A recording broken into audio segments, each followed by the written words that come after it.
Добар ден. Денеска во студиото на Слободен печат гостинка е Билјана Ивановска, поранешна председателка на антикорупцијската комисија, меѓутоа сега во друга улога.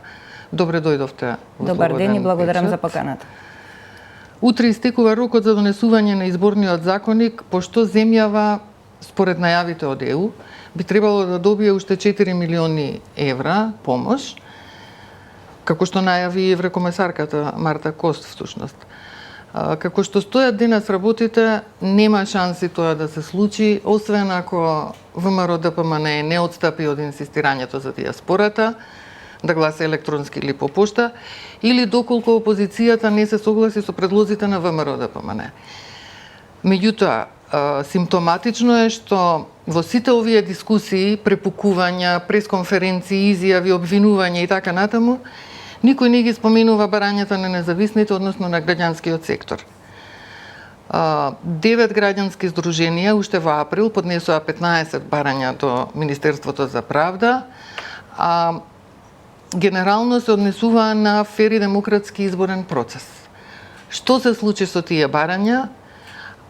А од друга страна, зошто не стани во работната група? Многу интересно прашање, би рекла суштинско прашање, заради тоа што овие 9 граѓански иницијативи кои што ги споменавте и вие, црпат легитимитет во гласачкото тело од 58.000 гласачи. Од тие причини, овој број на гласачи е повеќе од две политички партии, и од Знам и од Левица. Така да, од тие причини сметам дека независните граѓански иницијативи требаше да бидат партнер во работната група за донесување на изборниот законник. Меѓутоа, еве што се случи. Во самиот почеток на конституирање на работната група, во случајна средба со министерот за правда, на моето прашање зашто нема представници од независните граѓански иницијативи во работната група, тој зачудено одговори каква е оваа дезинформација. А зошто дезинформација? Дезинформација, дека јас сум дезинформирана, дека нема шанси да не бидат вклучени. Може би тоа е неговото лично мислење дека не треба да бидат, дека треба да бидат вклучени, меѓутоа за 2 дена ми одговори дека тоа едноставно нема место во работната група за нас и дека тука ќе биле само политичките партии кои што се дел од парламентарното собрание. Едва некако успеавме потоа да се договориме да имаме една работна средба на која што ги дадовме тие 15 барања, за кое што на која работна средба министерот ни вети дека кога нашите барања ќе бидат на дневен ред на работната група, ќе бидеме повикани за да ги образложиме. И ние ги напишавме овие барања во вид на амандмани со правен експерт, со образложение, со повикување, со компаративна анализа како е во меѓународната пракса и така натаму. Ги доставуваме после тоа, повторно до Министерството за правда, за да ни каже министерот, а па веќе сте закаснеле. Па кај пишува рокови? Вие, работната група се уште работи, а сме закаснеле. Но советување дека ќе ги испрати до работната група, па како таа ќе реши. Ни тоа ветување не си го одржа, така што едноставно ние нашите предлози ги доставивме парцијално до членови од работната група со кои што се познаваме, со кои што не се познаваме, здравје Боже, нели? Тоа е тоа. И како и да е, станува збор за барања кои што не бараат привилегии. Туку едноставно бараме фер надпревар. Да бидеме фер играчи равноправни со политичките партии, бидејќи вака како што е воспоставен системот, тој овозможува пристап само за политичките партии, а независните иницијативи се соочуваат со високи прагови за потписи, со сложен систем, со сложена процедура, со кратки рокови, едноставно со нееднаков пристап до медиумите. Така да се ова води со административни, па со финансиски бариери, тоа да не правиме муабет. И се тоа води кон нефер надпревар. Да, тоа е за барањата може поконкретно подоцна. Кој е вашето мислење? Се плаши ли власта од независните, од граѓанските здруженија, или пак не сака да отстапат дел од колачот кога се зборува за финансирање на кампањата? Па мислам дека и двете. Не осака да отстапат дел од колачот кога е за финансирање, тоа сум уверена 100%. Дали се плашат, па ако не се плашат, нека не повикаат равноправно да учествуваме. Самиот однос ја открива нивната намера и не доведува до таков логичен заклучок. Не знам што да кажам друго. Ако не е така, нека не уверат дека не е така. Нека кажат еве. Ама и тебе рекле дека нема место во работната група. Па нема место, имало само за парламентарните партии, немало за нас. Мислам, видете, рековме ќе разговараме покасно, нели, за барањата одделно, да. но нашите барања, како што кажав, не се привилегии и тоа се повеќе дел од препораките кои што досега се дадени и од ОПСЕ, од ИХР, и од Венецијанска комисија. Тоа е тоа, не бараме ние не знам што. Ги известивте ли меѓународните представници, вклучително и ОПСЕ од ИХР, бидејќи при измените на изборниот законник се работи на забелешки токму од нив? Да, ги известивме и ОПСЕ од ИХР, известивме и во делегацијата на Европската комисија во Скопје. Значи, меѓународната заедница е известна. Има некаква реакција од нивна страна? До сега нема, меѓутоа јас се надевам дека ќе има реакција. Меѓутоа, амбасадорот на ЕУ во земјава неодамна спомена дека изборниот законник е добар и дека треба да се постигне консенсус. Не знам во која смисла или дали тоа од некој контекст сега, нели, како да го разбереме. Меѓутоа добро, поентата му беше дека треба консенсус. Консенсус, ама за се треба консенсус. Ако ние сме сложни, нема да ги губиме ни парите кои што се од планот за раст. Значи, видете, по мене лично, ова е едноставно незрело однесување на политичката структура во државата. Незрело однесување. Значи, во политиката, освен интерес за конкретна политичка партија, не гледам друго. Јавниот интерес е сосема тргнат на страна. Да, ама кога велите незрело однесување, многу веројатно е дека тие ќе се повикаат на поддршката од граѓаните. Токму така и затоа ние мораме како независни кандидати, како независни иницијативи да бидеме погласни и да ги отвараме очите на граѓаните, затоа што знаете што се случува кај нас. Граѓаните 4 години ќе гунџат и ќе викаат а вака не иде, така не иде. Секоја фамилиарна средба за арно, за лошо завршува со политика и со реченицата на крај нас не бива. Меѓутоа, треба сите да си ја чукнеме главата и да си ставиме прст на чело и да сватиме дека потенцијалот е во нас и дека нас не бива. Само треба да направиме заложба за тоа и да си ја разбудиме свеста. Едноставно, граѓаните мора да си ја менуваат свеста. Ама кога велат нас не бива, тоа е едната страна. Кога ќе дојдат избори, сите одат онаму каде што... Да, знаете зашто одат? Мислат. Одат заради тоа што, видите, овдека многу е јасно во нашава држава што се случува. Или во заложништво ќе ве држат, економска принуда, вработување на деца, на фамилија, на не знам што. И кога ќе дојде ред за гласање, па колку огласи се објавуваат во очи на изборниот процес, тоа е се држење на јамче на гласачкото тело, за да може, нели, после тоа да гласаат за нив. Или е така, или способните си одат во странство. Како да се тргне тоа јамче од гласачкото тело? Така што ќе се разбуди свеста на граѓаните, значи секој граѓанин е должен, кога ќе види таква ситуација или не дај Боже и ја доживее таа ситуација, да пријави, значи едноставно мора тој систем во институциите да профункционира. Да, господи Ивановска, граѓаните се плашат. Од што се плашат? Од сами себе. Ама нивната сила се плашат, дали по работно место, дали по, не знам, вработување на блиски членови на семејството. До кога ќе се плашат? До кога ќе бидат заложници? Па нивната моќ е во перото, во пенкалото што заокружуваат. Ама не ја користат моќта. Значи треба да се освестат, да знаат да ја користат моќта. Треба да се освестат, ама треба некој да им помогне. Затоа сме ние тука независните, кои што единствено, видите, ние ниту имаме ресурси, ниту имаме фазла време, ниту не знам што. Ние имаме само добра волја и желба нешто да се направи од нашава држава. Значи целиот наш ентузијазам го вложуваме тука, дека навистина ние можеме. Поразително е кога одиме во странски држави, кога гледаме нели што има таму и како функционираат, па си викаме ние не сме будали. Нас не прават будали. Ама доста е. Кој не прави будали? Тие што нели се по механизам што се заокружуваат. Значи но, кога ќе го забележите трендот на гласачкото тело во однос на независните, ќе видите дека тоа е во растечка... Да, на претходните избори имавте 56, сега 58, здравие Боже Господе. Значи, Мислам дека свеста кај луѓето се буди и треба тие да се охрабруваат повеќе и повеќе.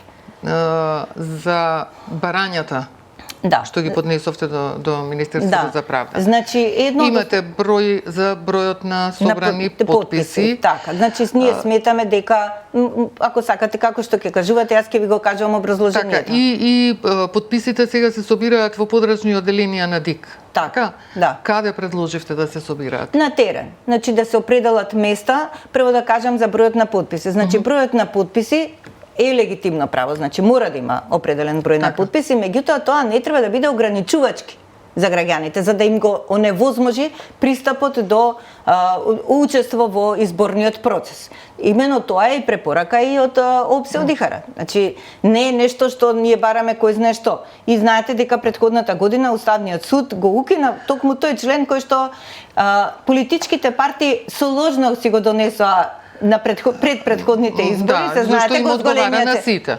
Им одговара на тој начин, они си ја чистат конкуренцијата, тоа е тоа. Ништо повеќе од тоа.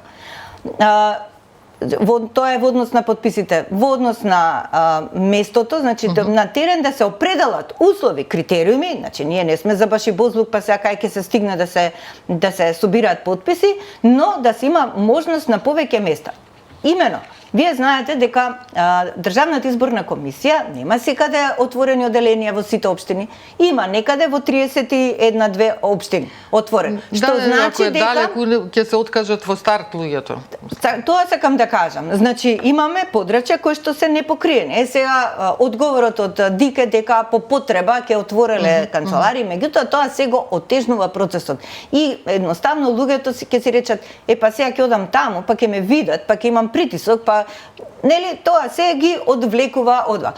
Ние сметаме дека треба да биде на терен, едноставно местото каде што ќе определат нели да се собираат потписите, да може електронски да се поврзува со избирачкиот список и да се врши контрола. Так. Дали лицето што сака да даде потпис е дел од избирачкиот список и дали веќе дало потпис некаде.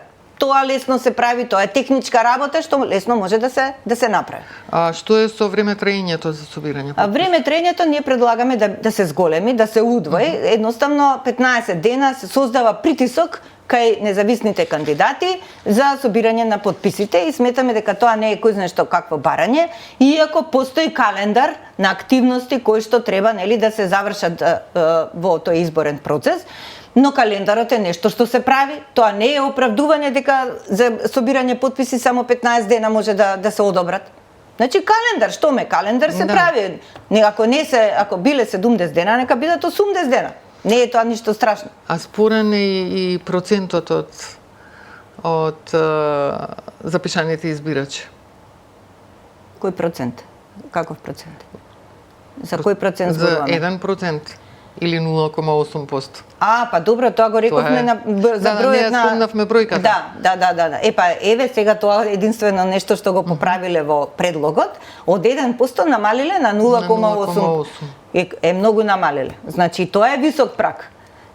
Ние имавме дадено предлог како да иде, како да иде според бројот на населението и од 20 до 300 потписи на пример. Нека се и 500 потписи, ама не може најмногу за град Скопје. Ама не може до толку многу. Значи сега да не остварливи критериуми да не се стават за да се оневозможуваат независните иницијативи да делуваат. Меѓу другото баравте и финансирање на учесниците во изборниот процес, а не на политичките партии. Така, тоа е многу суштинско барање, заради тоа што се што е смислено, законот гласи закон за финансирање на политички партии, крај, ги нема другите. Дури и на претходна верзија на изборниот законник имаше да се финансира 1% од освоените гласови, тогаш може и независните да добијат. Тогаш ќе влезете, ама... Ќе влезем, ама тоа се избриша. Тоа се избриша, што значи сега, на пример, еве јас конкретно, како кандидат за градоначалничка во Центар, освоив 20% од гласачи, од излезените гласачи, ама не добивам динар. Зошто? Затоа што не сум политичка партија. Повторно се враќаме на тоа дека не сакаат да им чепнете во колачето. Тоа е заклучокот што го донесовме, значи така е. Меѓу другото, бараме да името на независната иницијатива да биде видливо на гласачкото ливче. Затоа што граѓаните имаат право на демократски, ама информиран избор.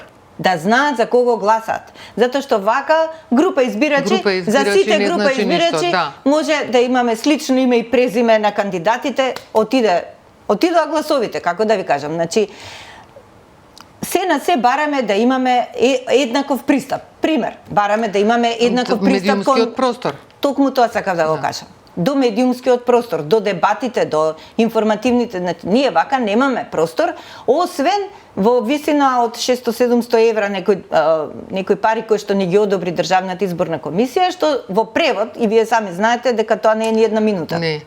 Тоа се секунди И за каде прашање. побрзо. И за каде побрзо. Да. Значи тоа не е рамноправен пристап.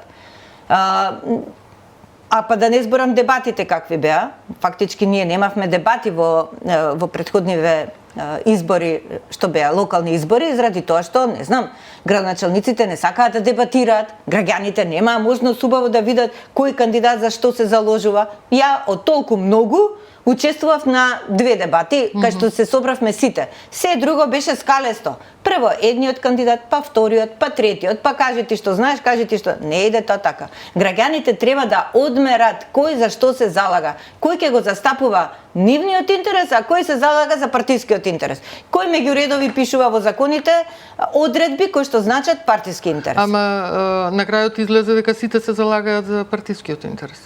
Па граѓаните, речи си сите. Речи си сите, да. Се уште од помалите партии има движење каде што нели се залагаат и за интересот на граѓаните, затоа граѓаните треба убаво да си размислат, да си отворат очи и да си размислат на кого ќе ја доверат до вербата. На кого ќе ја доверат до вербата. Тоа е клучно. Клучно е колку вие може да ги убедите граѓаните. Ако имаме рамноправен пристап, да сменат нешто во однесувањето. Да. А видете сега, ако имаме ние рамноправен пристап до медиумите, тогаш што они ќе можат да видат и ние зашто се залагаме, ќе можат многу повеќе да видат ние зашто се залагаме. Затоа што вака, како да ви кажам, вака ние имавме средби со граѓани по малата тука, меѓутоа тоа е многу малку во однос на она што е потребно. За презентирање. Вие рековте дека вашите барања се подкрепени со меѓународната пракса. Така. Ама очигледно не функционира тоа. Па јас не знам што држава ќе бевме. Милион препораки не само за изборниот законник, за воопшто за се. Да. Ние малце да бевме подоблесни како држава и да ги применевме препораките кои што досега ни се доставуваат. Еве во извештајот за напредокот на Европската комисија. Милион препораки имаме секоја година, па уште се повторуваат од година во година истите препораки. Па што кажува тоа? Добро, прашањето е па не сме дебилни. Па не сме, ама се едното исто на некој да му кажеш. Прашањето е зошто не се почитуваат тие препораки? Зошто не се реализираат? Па затоа што на некому му чепкаат во интересот. Ете затоа. И како што ви кажа, во политиката има само интерес, ама не и граѓански интерес. И затоа државава во овие 35 години оди надолу. Ние сега би биле срекни да го имаме нивото што го имавме во 90-та година, пример, кога се растуреше Југославија. Затоа што од тогаш до сега многу работи ги немаме што сме ги имале. А имаме независност. Имаме можност сами да ја уредуваме државата. И што направивме? Ама сами ја уредуваме. Па сами ја одредуваме. Ајде да се вратиме малку на вашата претходна функција, председателка на Антикорупцијската комисија. За денеска е најавена пресуда во случајот против вашата наследничка Татјана Димитровска. И каква слика еве според вас остава овој случај за самата комисија, бидејќи председателка на тело за борба против корупцијата, на председателка на тело за борба против корупцијата и се суди за корупција? Многу лоша, грда слика. Значи, за една година, неполна година или колку? За една година. Една година. Фактички, по нашето заменување, угледот на институцијата драстично падна заради начинот на функционирање на однесување преце на председателката на институцијата, заради тоа што и по закон председателот нели ја представува и ја застапува, значи пазете, ја застапува комисијата. Има огромна улога во работењето, го дава тонот на работење го определува председателот нормално и сите членови, меѓутоа сепак ја застапува, ја представува пред јавност. Председателката е сликата. Е сликата, имено, значи мислам дека потезите што ги направија многу наштетија на угледот на институцијата. Ако ние во изминатите години од прва до последна година ја подобрувавме оценката што ја добивавме во извештајот за напредокот од Европската комисија и претходните негативни оценки за таа институција преминаа во позитивни оценки, во следната година веќе извештајот беше негативен со забелешки од страна на Европската комисија за работењето на комисијата, дека не се занимаваат со предмети од висока корупција, дека транспарентноста им е значително намалена, а токму за транспарентноста најмногу е одговорна председателката или председателот кој да е, нели, на прва функција.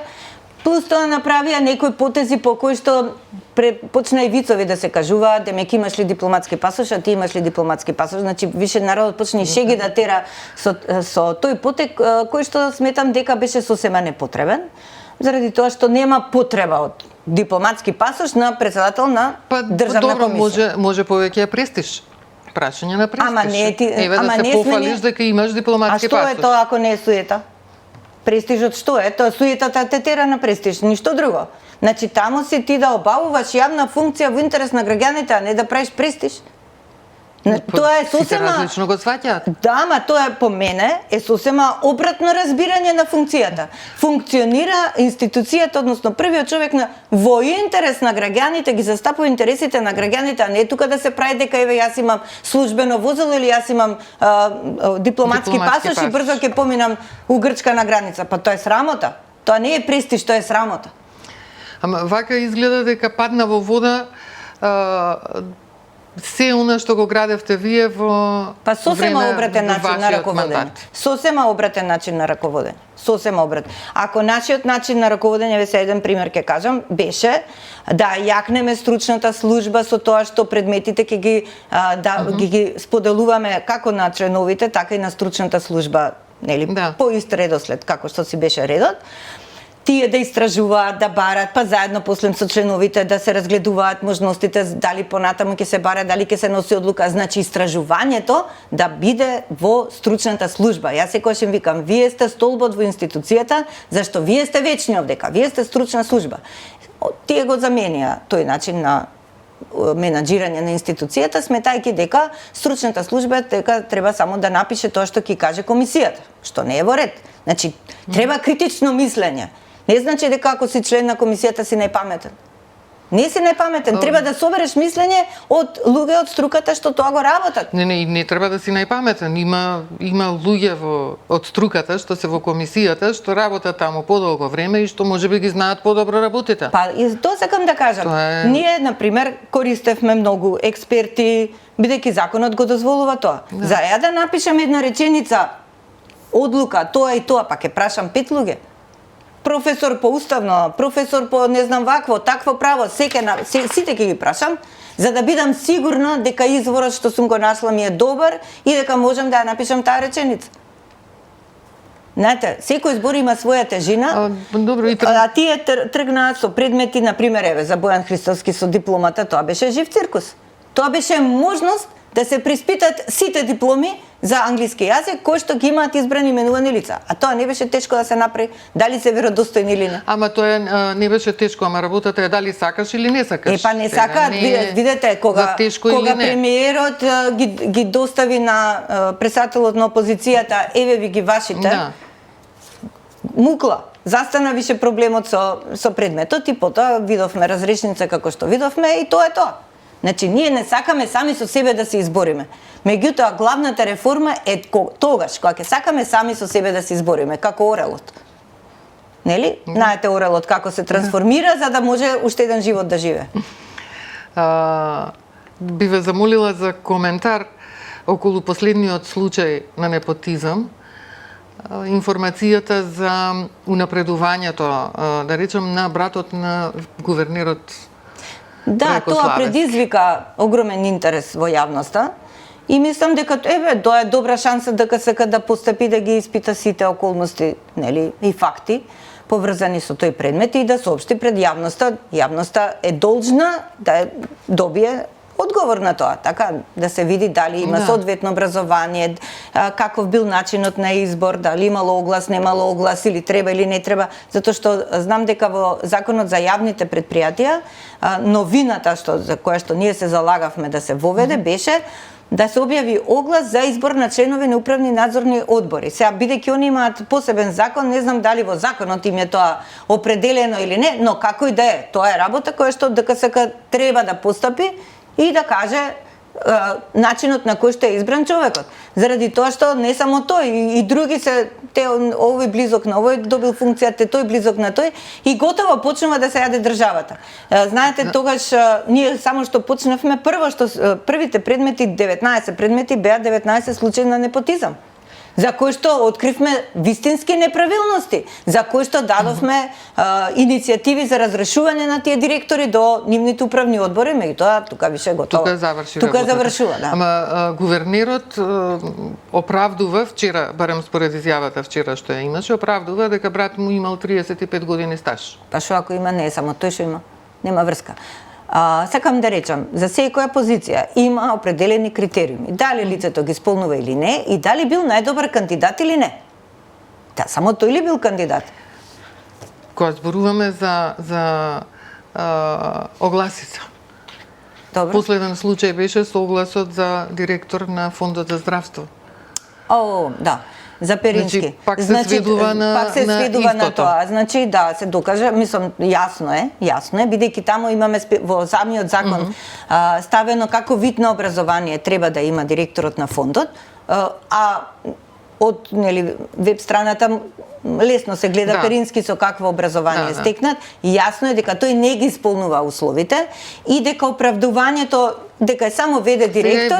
Па дополнително ќе има оглас. Тоа не е оправдување, заради тоа што тој 6 месеци или колку тој треба да раководи со таа институција, што тоа нема да биде у ветар тие 6 месеци да поминат. Значи тој треба да раководи. Не е формално. Не случајно е ставено да биде со медицински факултет лицето, заради тоа што ако никаде на друго место како таму имате медицински изрази, па се извинете, што може дипломиран од ДИВ факултетот да се разбира во медицинските изрази? Сега просто да кажеме, нели? Секоја чест на човекот, тој може си е најдобар како човек. Не навлегуваме во личното, навлегуваме во професионалното. Не зборуваме лично сега дали е Перински или и кој сака нека. Кој сака нека. Значи ние збориме што се бара и дали тоа што се бара е исполнето. Во случајов не е исполнето тоа што се бара. И на тој начин се создава недоверба кај граѓаните во однос владата си создава недоверба и потоа еве гледате паѓаат рейтинзите, па нормално дека ќе паѓаат рейтинзите. Паѓаат рейтинзите, ама не доволно за да се смени нешто. Па знаете како е, нешто се бутка и после кога ќе почне да паѓа иде пополека, ама кога ќе почне да се труполи надале, нема спас. Нема запирање. Нема запирање, тоа барем физиката го покажува. Ви благодарам што бевте гостин. Ви благодарам и на вас за поканата. Почитувани, тоа беше поранешната претседателка на антикорупцијската комисија Билјана Ивановска. Ви благодарам на вниманието.